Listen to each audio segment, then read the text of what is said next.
Bienvenida o bienvenido a esta inmersión en una figura mítica, Wolfgang Amadeus Mozart. Un compositor genial, sí, pero cuya vida y sobre todo su muerte tan joven, a los 35, sigan generando pues mucho debate. Exacto.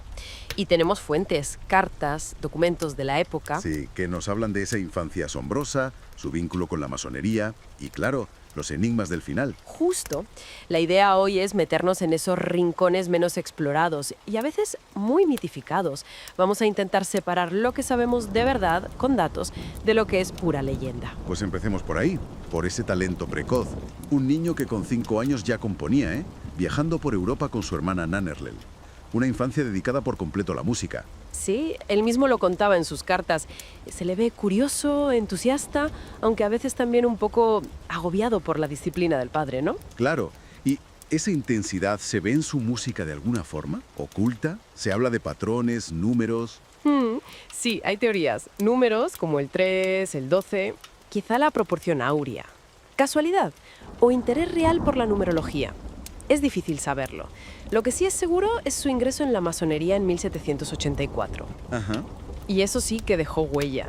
La flauta mágica es el ejemplo perfecto. Está llena de simbolismo masónico, de ideales de fraternidad, la razón, la luz. Hablando de secretos y simbolismos, eso nos lleva al gran misterio, ¿no? Su muerte en 1791. El tema estrella, sí. La teoría del envenenamiento es que no desaparece, y parece que incluso él mismo llegó a temerlo. Y claro, el dedo acusador siempre apunta a Salieri. Salieri. Es la sombra que le persigue. Pero a ver, siendo serios, no hay ni una sola prueba sólida. Ni un móvil claro tampoco. ¿Rivalidad profesional quizá? Nato, es un salto enorme. Y las otras teorías, que si los masones, que si su mujer Constance, eso ya es pura fantasía, sin base ninguna. Entiendo. Entonces, si descartamos el veneno, ¿qué nos dice la ciencia, digamos, más actual? Pues mira, esto es interesante. Si analizamos los síntomas que describieron los testigos de la época. ¿Qué síntomas eran? Hablaban de fiebre altísima, mucho dolor en las articulaciones, una hinchazón general por todo el cuerpo. Los médicos de hoy, viendo eso, apuntan a una causa bastante clara. ¿Ah, sí? ¿Cuál? Probablemente una infección por estreptococos, algo que derivó en una fiebre reumática aguda muy agresiva. Vaya. Y eso, pues, pudo causar un fallo renal o del corazón, algo fulminante. Y supongo que la medicina de la época no ayudó mucho. ¿Qué va? Al contrario. Hay que pensar que estamos a finales del 18. Una práctica común era la sangría. La sangría, sí. Pues está documentado que a Mozart, poco antes de morir, le sacaron casi 2 litros de sangre. 2 litros, madre mía. Imagina, en su estado tan debilitado, eso fue seguramente pues fatal. Lejos de ayudar, lo empeoró todo. Terrible. Oye, ¿y el otro mito persistente? El de que murió en la pobreza, casi en la indigencia. Bueno, a ver, es cierto que Mozart no era precisamente un ejemplo de administración. Gastaba mucho, le gustaba el juego, la buena vida. Acumuló deudas importantes, eso sí. ¿Pero miseria absoluta? No, miseria absoluta como a veces se pinta, no. La prueba es que Constance, su viuda, aunque con esfuerzo, consiguió pagar todas esas deudas después de su muerte. ¿Cómo lo hizo? Pues vendiendo manuscritos originales, organizando conciertos póstumos, con su música, se movió bastante. O sea que algo de patrimonio y reconocimiento había. Vale, aclarado eso. Y llegamos al entierro. La imagen típica es... terrible. Un cuerpo tirado a una fosa común, anónima, lloviendo a cántaros, sin nadie. Sí, esa imagen es muy potente, muy cinematográfica. Pero bastante inexacta. ¿Ah, no? ¿No? A Mozart le dieron un funeral de tercera clase. Suena un poco pobre, ¿no? Puede sonar así hoy, pero en la Viena del emperador José II era lo estándar para la burguesía, para ciudadanos como él. José II había impulsado reformas para simplificar los funerales, hacerlos menos ostentosos. Y entiendo. Y eso incluía usar tumbas comunes, que además eran reutilizables. No era algo denigrante, era la norma. ¿Y por qué se dice que nadie lo acompañó? ¿Y el cementerio? El cementerio, St. Mark's, estaba a las afueras de Viena. Y la costumbre de la época era que la comitiva no siguiera el féretro hasta allí, sobre todo si hacía mal tiempo, como parece que fue el caso. O sea, que no fue un abandono. No, para nada. No era señal de que nadie le quisiera o de que fuera impopular, simplemente era así como se hacía. ¿Y la tumba se perdió? eso sí es verdad. Sí, eso sí. Pero precisamente porque esas tumbas se reutilizaban cada 10 años o así. Cuando Constance fue a buscarla 17 años después, pues ya era imposible saber dónde estaba exactamente. Ya. Incluso esa historia del supuesto cráneo de Mozart, que apareció mucho después, Sí, algo he oído. pues tampoco llegó a nada. Se hicieron pruebas de ADN en 2006 y no se pudo confirmar que fuera suyo. Ni siquiera se pudo relacionar con otros restos de la familia en Salzburgo.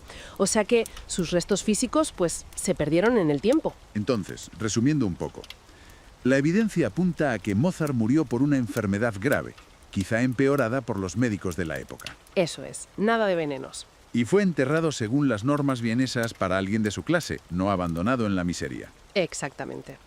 Cuando pones los mitos frente al contexto real, histórico, médico, la historia cambia bastante. Quizás menos de novela, pero más humana. Aunque aclaremos todo esto, sigue teniendo un halo de misterio, ¿no? Sobre todo por no saber dónde descansan sus restos. Lo que nadie discute, claro, es su legado. Más de 800 obras. Impresionante. Eso es lo incuestionable. Y quizá como reflexión final, podríamos preguntarnos por qué nos atrae tanto la leyenda. El genio envenenado, el final trágico y olvidado. Sí, ¿por qué será? Quizá preferimos eso a la realidad, que es más compleja. Un talento descomunal enfrentado a problemas muy terrenales, como las enfermedades, las deudas, las costumbres de su tiempo. Esa fascinación por el enigma dice mucho de nosotros, ¿no crees? Dicen que algunos seres llegan al mundo marcados por una estrella invisible, una señal que solo los más sensibles pueden percibir. Amadeus Mozart fue uno de ellos. Nació el 27 de enero de 1756, en una fría noche de invierno, en Salzburgo. Pero ya desde el primer aliento, algo en su llegada parecía estar envuelto en un velo de misterio. Su madre, Anna Maria Perl, aseguró haber sentido durante el embarazo una conexión profunda y extraña con el niño que llevaba en su vientre. Decía que en sus sueños, escuchaba música celestial, melodías que no había oído jamás, como si su hijo se la estuviera dictando desde el otro lado del velo, antes de nacer. Su padre, Leopold Mozart, era un músico disciplinado, metódico, obsesionado con el talento. Pero algunos historiadores sugieren que también estaba ligado a sociedades secretas de la época. Leopold no solo era compositor y violinista, sino también un hombre ambicioso, que quizás intuía que su hijo no era un niño común. Hay teorías que apuntan a que su obsesión por la educación musical de Amadeus fue más allá del orgullo paternal. Se dice que desde los 3 años, Mozart podía tocar el clavicordio con una soltura sobrenatural, y a los 5 ya componía sus primeras piezas. ¿Cómo era posible que un niño sin apenas experiencia comprendiera la música como si ya la conociera desde antes de llegar al mundo? Algunos lo explican como un fenómeno natural, otros hablan de la reencarnación de un alma sabia. Pero también están los que susurran que Mozart fue, desde siempre, un canal, un medium musical, que su mente recibía los sonidos de otro plano, uno más alto o más profundo. Durante su infancia, Mozart fue llevado por su padre a recorrer las cortes de Europa. La nobleza lo observaba como a una criatura milagrosa, un espectáculo viviente. Pero detrás de las sonrisas y los aplausos, hay relatos sombríos. Personas que decían haber visto al niño entrar en trance mientras tocaba, o que lo escucharon hablar en sueños en idiomas que nunca había aprendido. Incluso hay una carta donde Leopold escribe: «Mi hijo ha compuesto una pieza esta mañana entera, sin levantar la mirada del papel, pero juro que jamás la había oído antes, y sin embargo sonaba tan perfecta que parecía dictada por un ángel o por algo más». Una de las historias más inquietantes ocurrió en Londres. Allí, con tan solo 8 años, Amadeus enfermó gravemente. Estuvo al borde de la muerte. Durante una noche especialmente difícil, en la que todos pensaban que el pequeño moriría, se despertó sobresaltado, pidió pluma y papel, y escribió un canon de voces. Era una pieza de extraña armonía, inquietante, que hablaba, según traducciones posteriores, de sombras que se aproximaban y de voces que lo llamaban desde la otra orilla. No era una obra alegre, ni apropiada para un niño. Y sin embargo, estaba escrita con una precisión que asombró incluso a los músicos más experimentados. ¿Qué escuchó Mozart en esa noche febril? ¿Qué seres lo visitaron? ¿Y qué le susurraron? La historia oficial dirá que fue simplemente una fiebre infantil, una alucinación. Pero quienes conocen los rincones ocultos de la historia de Mozart saben que ese no fue el único episodio. De hecho, fue solo el primero de muchos en los que la música parecía brotar de algo que estaba más allá del entendimiento humano. Otro detalle que ha generado especulación es su propio nombre, Wolfgang Amadeus Mozart. Aunque durante su vida él firmó a menudo como Wolfgang Amade o Amadeo, el nombre que ha quedado en la historia es Amadeus, que significa el amado de Dios. Pero hay quienes creen que ese nombre no fue una elección casual, sino una pista, una señal. Algunos biógrafos insinúan que su nombre fue alterado posteriormente para adaptarse a ciertas interpretaciones místicas que rodeaban su figura. De hecho, en su certificado de nacimiento aparece como Johannes Chrysostomus Wolfgangus Theophilus Mozart. Theophilus, en griego, el que ama a Dios, como Amadeus. ¿Quién decidió que ese era el nombre correcto para su legado? ¿Y por qué? Mientras otros niños jugaban con muñecos, Amadeus jugaba con notas. Y no lo hacía como un estudiante, sino como un maestro. Sus composiciones eran tan complejas y emocionalmente profundas que muchos pensaban que no era él quien las escribía. Hay testimonios de músicos que lo vieron componer sin corregir, como si la partitura ya estuviera completa en su mente desde antes de tocar la pluma. Es como si simplemente recordara algo que ya existía, llegó a decir uno de sus contemporáneos. Pero quizás lo más misterioso de su infancia fue la relación casi simbiótica con su hermana Nannerl. Ella también era una niña prodigio, aunque eclipsada por el genio de su hermano. Durante años, viajaron juntos, tocaron juntos, y parecían comunicarse sin palabras.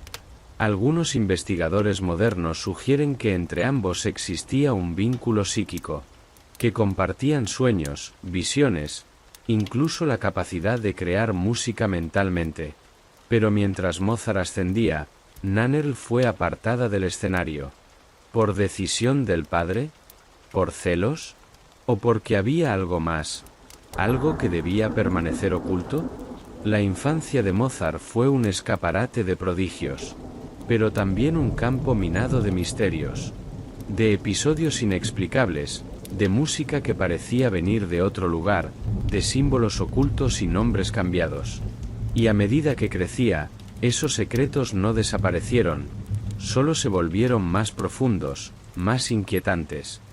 La juventud de Amadeus Mozart no fue menos extraña que su infancia. A medida que su fama crecía, también lo hacía la sensación de que su talento no era simplemente fruto de la práctica o la genialidad. Había algo más. Algo que muchos creyeron vinculado a fuerzas invisibles, a rituales ocultos, a conocimientos reservados a unos pocos. Fue en sus años de juventud cuando Mozart comenzó a frecuentar ambientes cada vez más selectos y más peligrosos. En Viena, Nápoles, París y Praga, tocaba para reyes y emperadores. Pero también era invitado a reuniones más discretas, donde no había coronas ni cetros, sino palabras en clave, signos y símbolos. Era el mundo de las sociedades secretas. Y entre todas ellas, una se destacaba, la masonería. Mozart fue iniciado como masón en 1784, en la logia zur Boitatigkeit, en Viena. Muchos piensan que esta afiliación fue simplemente social, una forma de conectar con la élite intelectual de su tiempo. Pero otros no están tan seguros. Porque desde ese momento, la música de Mozart comenzó a cambiar. Aparecieron nuevas armonías, nuevas estructuras, y sobre todo, nuevos símbolos. Ocultos a plena vista. Una de sus obras más famosas, La flauta mágica, está impregnada de simbolismo masónico. No solo por sus personajes, Sarastro, Tamino, la reina de la noche, sino por su estructura misma, 3 pruebas, 3 templos, 3 acordes iniciales que se repiten en bloques de 3. El número 3, sagrado para los masones, aparece una y otra vez. Pero también hay referencias a la luz y a la oscuridad, al conocimiento secreto, a la iniciación. ¿Fue la flauta mágica un simple cuento alegórico? ¿O una ópera codificada para los iniciados? Algunos investigadores sostienen que Mozart reveló demasiado, que sus composiciones no solo eran bellas, sino peligrosas, que hablaban en un lenguaje cifrado sobre los rituales de iniciación, sobre la búsqueda de la verdad más allá de la fe tradicional, sobre la fraternidad universal, y eso no gustaba a todos. Su padre, Leopold, también fue masón, y varios de sus amigos cercanos, como Emmanuel Schikaneder, libretista y actor, compartían esa pertenencia. Pero dentro de la masonería había divisiones, rivalidades, incluso traiciones. Y hay quienes creen que Mozart fue víctima de una de ellas. Durante esa época, también comenzaron los rumores, que Amadeus componía con símbolos ocultos, que algunas de sus partituras estaban escritas en códigos musicales que solo los iniciados podían descifrar, que ciertas notas correspondían a letras, que ciertos pasajes contenían mensajes crípticos.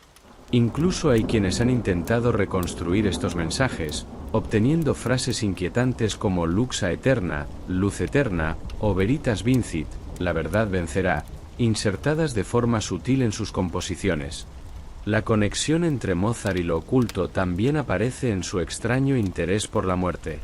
A pesar de su juventud, hablaba de ella con familiaridad. La llamaba su mejor amiga. Escribía cartas donde decía no temerla, sino verla como una presencia constante, incluso reconfortante. ¿Una obsesión mórbida? ¿O algo más? En 1787, Mozart escribió una pieza conocida como el Ave Verum Corpus. Es breve, apenas 46 compases, pero su profundidad espiritual es abrumadora. Algunos musicólogos la describen como una despedida. Y fue compuesta apenas unos años antes de su muerte.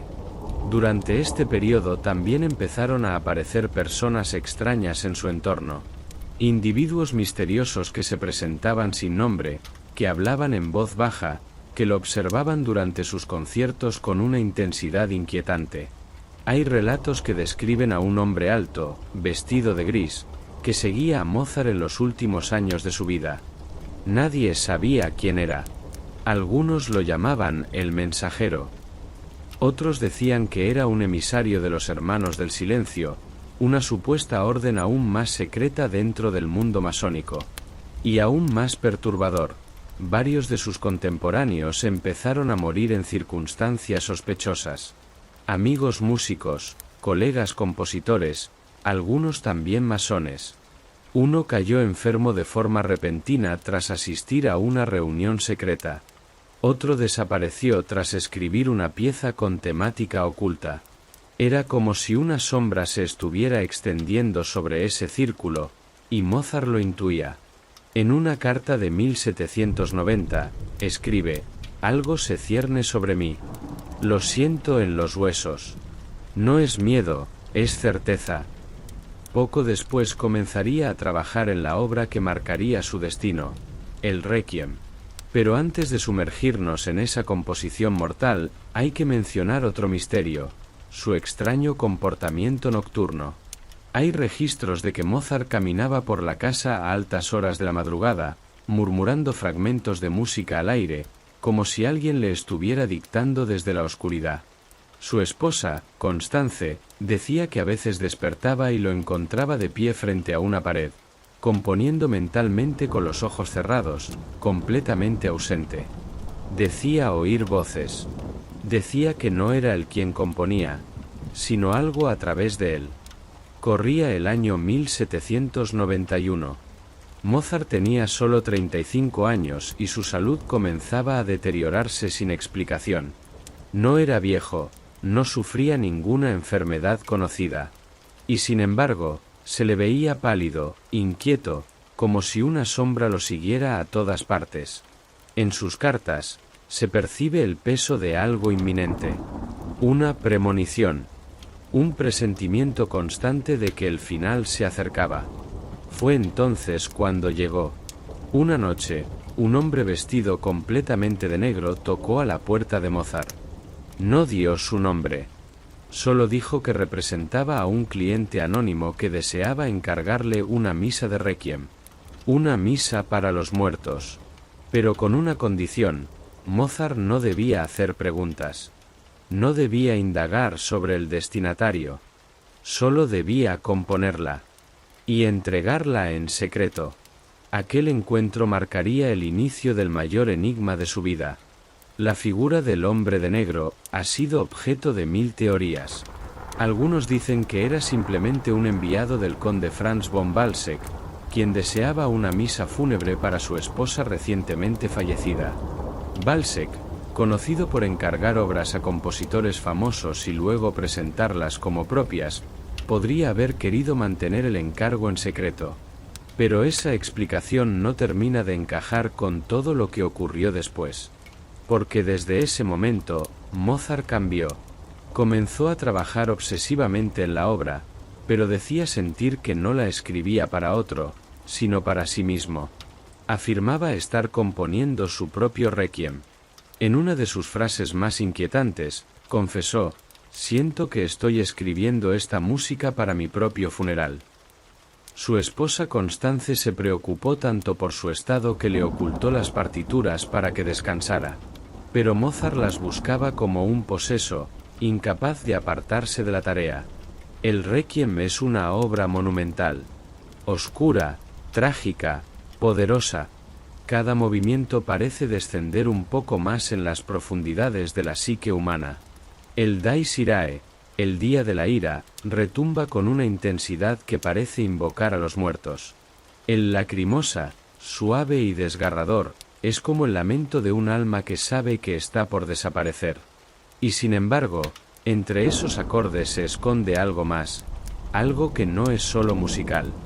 Muchos estudiosos han intentado analizar el Requiem desde una perspectiva simbólica. Dicen que hay pasajes que se repiten en un patrón cabalístico, que el número de compases en ciertas secciones coincide con números sagrados en la tradición masónica, que algunas armonías están escritas de forma que se reflejan entre sí como si fueran espejos o puertas. ¿Qué quería decirnos Mozart? Y, lo más inquietante, no logró terminar la obra. Mozart enfermó gravemente antes de completarla. Su rostro se hinchó, su piel adquirió un tono grisáceo. Sentía frío incluso con mantas. Tenía alucinaciones. Decía ver hombres sin rostro en su habitación. Escuchaba coros que nadie más oía. Y seguía hablando del Requiem como si fuera un encargo del más allá. En sus últimos días, apenas podía moverse. Pero pidió que le acercaran la partitura para dictar fragmentos finales a su alumno, Franz Versus Mayr. Lo hacía desde la cama, entre suspiros, repitiendo con voz apagada: «Aquí debe entrar el confutatis, fuego maldito, fuego maldito». Los médicos nunca lograron explicar con claridad qué lo mató. Las teorías van desde fiebre reumática hasta envenenamiento. Esta última ha sido una de las más discutidas. ¿Fue asesinado? Hay quienes creen que sí. Y no por cualquier enemigo, sino por los propios miembros de la masonería, quienes habrían considerado que Mozart había revelado demasiados secretos en su música.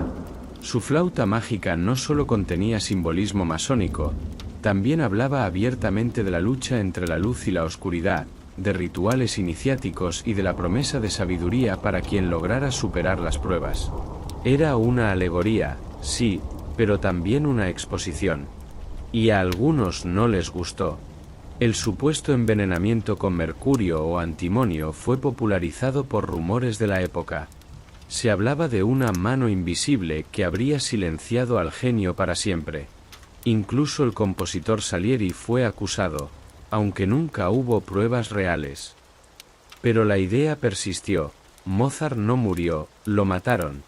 El propio Mozart parecía saberlo. En sus últimos días, repetía una y otra vez, «Me están envenenando. Lo sé. No puedo probarlo, pero lo sé». Esas palabras, recogidas por Constance y sus allegados, han sido objeto de especulación durante más de 2 siglos. Murió el 5 de diciembre de 1791. Tenía 35 años.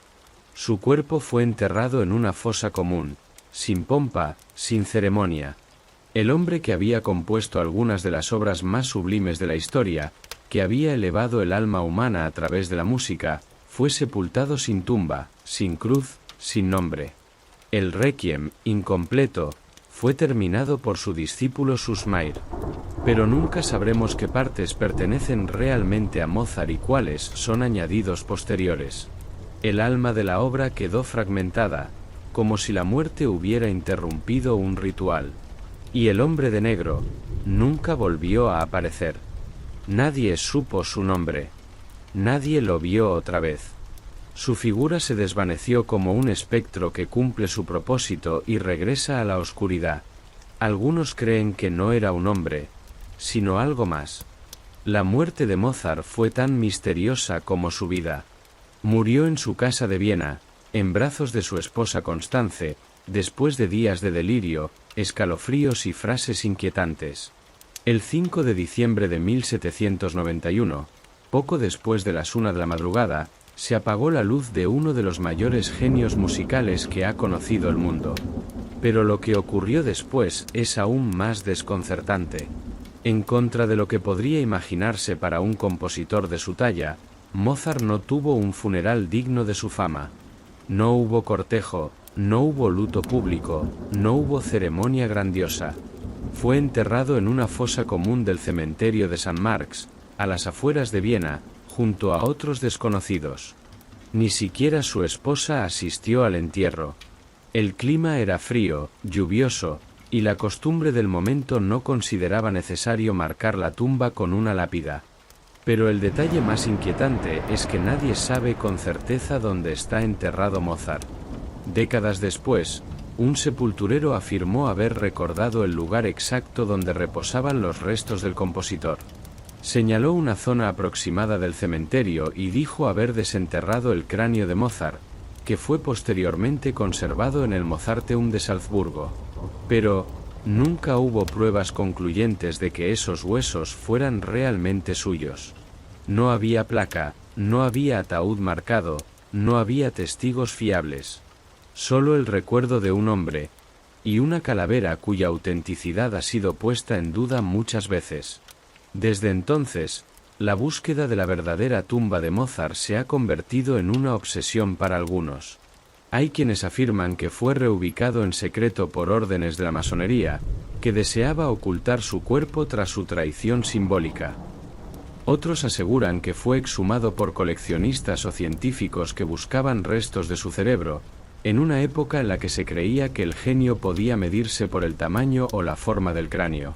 Incluso existe una teoría aún más perturbadora, que el cuerpo de Mozart fue robado poco después de ser enterrado, que jamás descansó en la tierra donde se le depositó, y que su espíritu quedó atrapado entre 2 mundos, incompleto, como su Requiem. A lo largo del siglo XIX, comenzaron a circular rumores de apariciones. En el Mozarteum de Salzburgo, trabajadores afirmaban oír por las noches una música tenue, como un clavicordio solitario tocando entre sombras. En el mismo cementerio de San Marx, algunos visitantes aseguraban haber visto una figura masculina, vestida de época, caminando lentamente entre las tumbas y desapareciendo sin dejar rastro.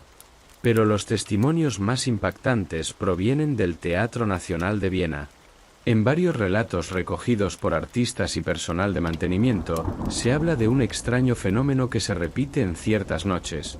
Cuando el teatro queda vacío, se escuchan acordes que no figuran en ninguna partitura. Acordes nuevos. Melodías desconocidas, pero con un estilo inconfundible, como si alguien siguiera componiendo desde el más allá. ¿Mozart?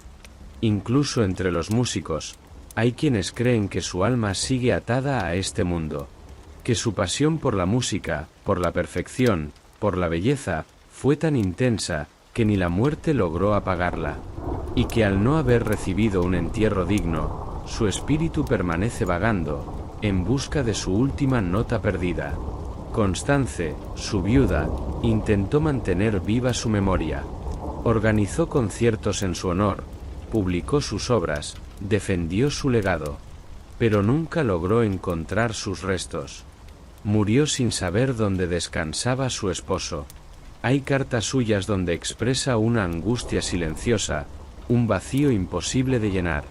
Y mientras tanto, el mundo comenzó a construir el mito. La figura de Mozart se convirtió en leyenda. El genio incomprendido. El elegido por los dioses. El músico que murió demasiado pronto, como si el universo solo pudiera sostener su luz durante un breve instante. Poetas, pintores y escritores contribuyeron a elevar su imagen a niveles casi sagrados. Y como toda figura mítica, su historia comenzó a llenarse de grietas, por donde se colaban los secretos. Uno de ellos tiene que ver con su última composición inacabada, el Requiem. Desde su muerte, muchos han intentado reconstruir la versión definitiva de esta obra. Se han encontrado fragmentos perdidos, versiones alternativas, anotaciones que contradicen lo que dejó escrito su discípulo Susmair. Hay quienes aseguran que existe una versión secreta, más oscura, más profunda, compuesta en sus últimos días, pero nunca revelada, que la escribió sabiendo que no debía salir a la luz, que es demasiado peligrosa, o demasiado verdadera, una partitura maldita. Otra leyenda habla de un cuaderno oculto, donde Mozart habría dejado anotadas melodías que no eran suyas, sino que le habían sido dictadas en sueños por un ser que él solo llamaba el visitante. Este cuaderno, según algunas versiones, fue robado tras su muerte por un coleccionista, y nunca ha sido hallado. También está el extraño caso del manuscrito negro, un supuesto libro encontrado en una biblioteca secreta de Viena, con partituras firmadas con símbolos en lugar de palabras, y que algunos musicólogos han relacionado estilísticamente con Mozart. Nadie ha logrado descifrarlo por completo.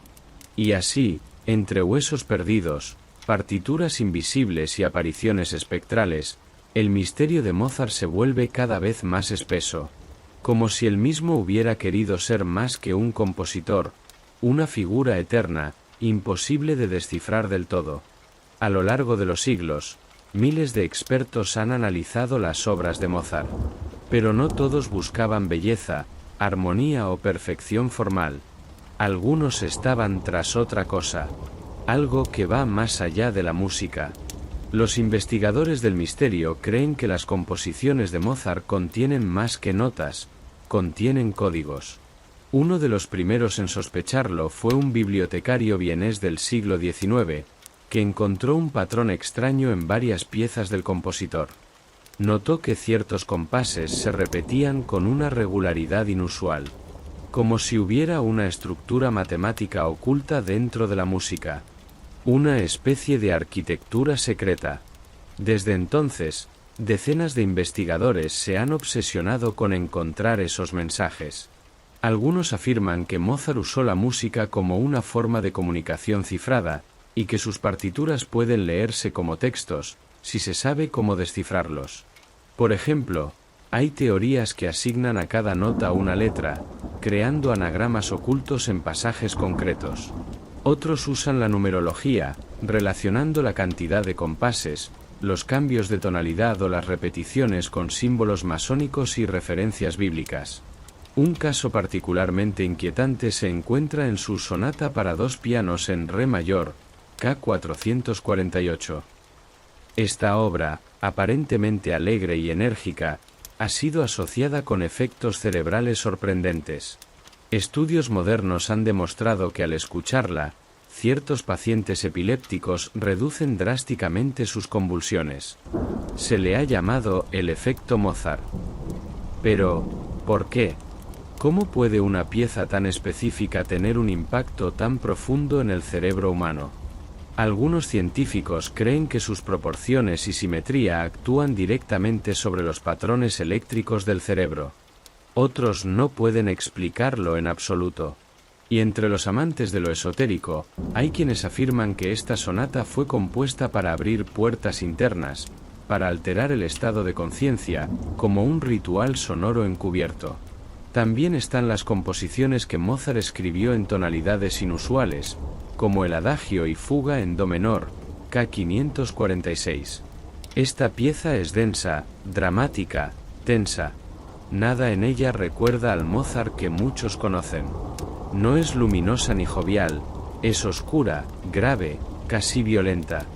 La sensación al escucharla es de descenso, de peso, como si algo estuviera tratando de emerger desde lo profundo. ¿Fue una obra nacida del miedo? ¿O de algo que lo poseía? Más inquietante aún es la misa en do menor, K427. Mozart la dejó inacabada, como si algo lo hubiese detenido. Pero lo que compuso está impregnado de un dramatismo apocalíptico. Fragmentos del Credo y del Sanctus parecen romper las reglas convencionales de la música litúrgica. Hay frases que se elevan como súplicas desesperadas, acordes que suenan como campanas de juicio. ¿Estaba escribiendo una obra religiosa o una invocación? Muchos han notado que en esta misa, como en otras piezas sacras, hay una dualidad constante, luz y sombra, fe y duda, gloria y condenación, como si Mozart hubiera querido retratar no solo a Dios, sino también al otro lado. Y en medio de esta música, a veces aparece una figura que se repite, una sombra, una melodía tenue, que regresa en distintas formas, un motivo melancólico, casi imperceptible, que algunos han llamado la firma del visitante. ¿Quién era ese visitante? Mozart habló muchas veces de sueños extraños. En cartas, mencionó haber visto figuras que lo observaban desde los rincones de su habitación. Decía sentir que no estaba solo cuando componía, que una presencia invisible se colocaba detrás de él, guiando sus manos, que algunas piezas no las creaba él, sino que simplemente las copiaba desde dentro de su mente, ya formadas. En 1789, escribió una carta a su hermana donde decía, «He tenido otra de esas noches. Una sombra me dictó una melodía en la que nunca habría pensado. Era hermosa, pero triste. Me desperté llorando». Esa melodía, según algunos investigadores, aparece en el segundo movimiento de su concierto para clarinete en la mayor, K622, compuesto poco antes de su muerte. Otros compositores de la época también hablaban de este fenómeno, de sentir que la música llegaba desde otra parte, de recibir ideas en sueños. Pero en el caso de Mozart, la frecuencia y claridad de estos episodios es lo que más llama la atención. ¿Era simplemente imaginación? ¿O estaba en contacto con algo? El manuscrito perdido del Requiem, del cual se ha especulado durante años, también tendría pasajes que nunca llegaron a ser interpretados. Unos pocos compases en tonalidades inusuales, acompañados de símbolos en los márgenes, triángulos, ojos, cruces invertidas. El documento, según se dice, fue visto por última vez en manos de un coleccionista ocultista del siglo XIX. Luego, desapareció. Desde entonces, muchas de sus obras han sido reinterpretadas bajo esta nueva luz. La flauta mágica, ya mencionada antes, contiene escenas que, más allá de lo masónico, parecen hablar de renacimientos espirituales, sacrificios, puertas entre mundos. Se ha llegado a decir que toda la ópera es en realidad un rito iniciático disfrazado de cuento, que cada nota está colocada como parte de un laberinto sonoro que lleva al oyente, poco a poco, hacia una revelación. ¿Y si Mozart no solo era un genio musical, sino un mensajero? ¿Y si su música no era un fin en sí misma, sino un canal? Más de 2 siglos han pasado desde su muerte, y sin embargo, el misterio que rodea a Wolfgang Amadeus Mozart no ha hecho más que crecer. Como si el tiempo no pudiera borrar ciertas señales, como si su historia hubiese sido diseñada para resistir el olvido y seguir generando preguntas. Uno de los aspectos más extraños del legado de Mozart es la manera en que ciertas fechas y números parecen repetirse a lo largo de su vida y obra. El número 3, por ejemplo, omnipresente en su música, en sus óperas, en los compases, en las estructuras. La Trinidad musical. La Trinidad espiritual. En muchas culturas, el 3 representa creación, equilibrio, totalidad. ¿Fue una elección estética o simbólica? Hay composiciones suyas donde la cantidad de compases coincide con fechas importantes, nacimientos, muertes, eclipses. Se ha llegado a decir que Mozart codificó mensajes sobre su propia muerte en piezas compuestas años antes, como si hubiera sabido lo que iba a ocurrir, como si hubiese estado guiado por una inteligencia superior, o por una fuerza que trascendía el tiempo. En 1991, durante el bicentenario de su fallecimiento, un grupo de estudiosos realizó un análisis profundo de todas sus cartas conservadas. Descubrieron patrones léxicos extraños, frases repetidas que parecían pistas, la puerta, la voz de la noche, la nota que no se escucha, expresiones que podrían interpretarse como metáforas o como códigos.